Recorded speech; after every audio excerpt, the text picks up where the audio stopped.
Dear Assembly, I am before you today as a survivor of human trafficking. My story is unique because I have endured many different facets of trafficking. From birth, I faced many challenges. Family members propositioned my mother to abort me. Then I started being touched and groomed. Then I started being made to have sex with grown men. And then I had sex with a lot of quote unquote uncles. And then I was trafficked to the highest bidder, drug dealers. But now what you see before you is a survivor. Let's be clear, everyone does not make it out.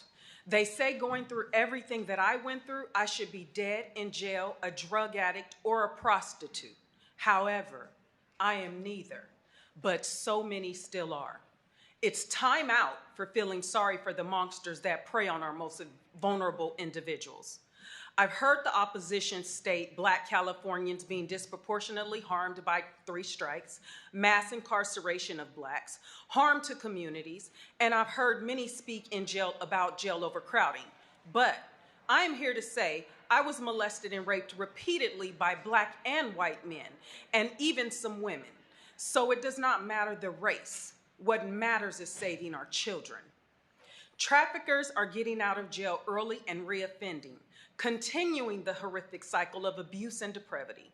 This law will not affect those that do not reoffend, but it will affect those that hurt our children. I ask you, why sacrifice me, a Black daughter, and those like me, Black, brown, trans, LGBTQ boys and girls that are currently being sold like slaves for money because you're afraid to put offenders, regardless of race, in jail where they belong. Trafficking has surpassed the illegal arms trade, and it's on its way to passing the drug trade because you can resell a child over and over again for profit. The Pledge of Allegiance states, "One nation under God, indivisible, with liberty and justice for all."